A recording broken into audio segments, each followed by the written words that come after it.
Watching X-Men Evolution because 97 is gone, part 2.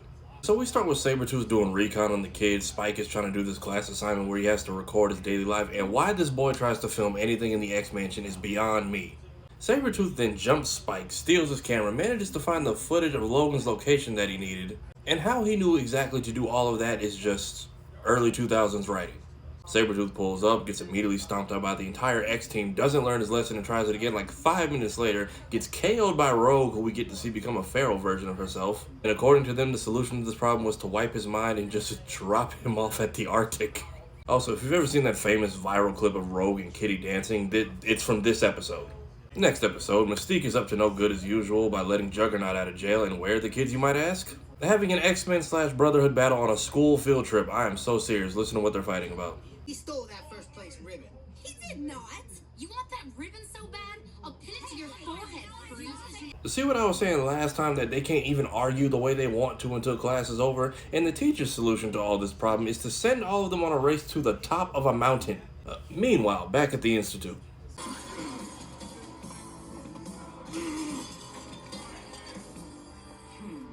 I expected better. Let me remind you that Mystique is dissing someone's mansion while living on a principal's salary and is currently not at work doing her job.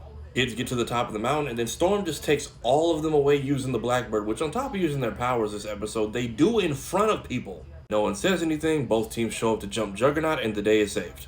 Next episode, remember Mystique's failed assassination of Scott plot? Well, Rogue touched her during that episode and is now having nightmares about how she lost Nightcrawler as a baby, and the only people who are allowed to deep dive this is Xavier, Rogue, Kurt, and Jean, because the rest of them have finals in the morning. Yes, that actually gets said. Mystique tries to tell Kurt the truth, but Magneto tells Quicksilver and the crew to stop it from happening, but because they're teenagers, of course they show up late.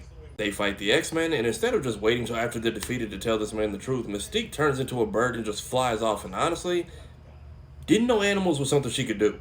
Episode 11, Wolverine is having Weapon X flashbacks again, but because he didn't check the Blackbird before flying off looking for answers, ends up dragging Nightcrawler and Kitty with him.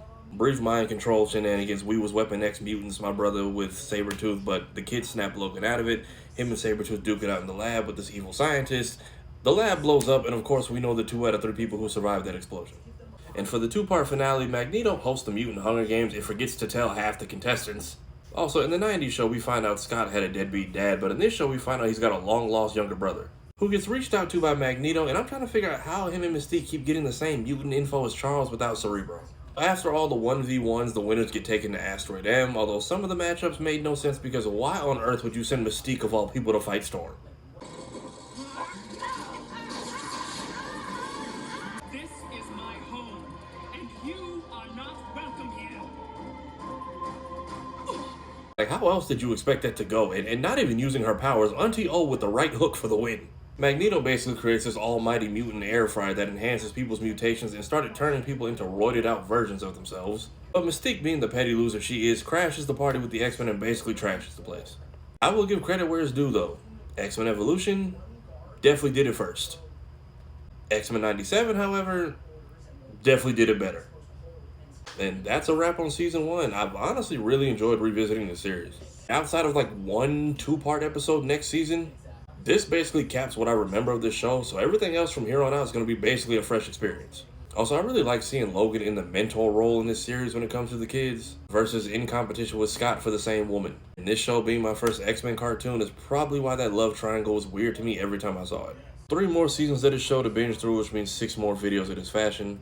If you like this type of content, please like, share, comment on whatever platform you're seeing this. Let me know any fun thoughts and memories you might have from this show. But for now, I'm going to keep it going, and until then, I'll see y'all next X-Men Evolution Wednesday. Also, again, DreamCon, got to talk to Chase Conley, who worked on X-Men 97. Got to talk about Episode 5, the Emmy nominations, work he's done in other series, and a whole lot more. Really fun interview, really fun conversation. There's the podcast channel, there's the name of the episode. Please, if you can, if you got time, go check it out.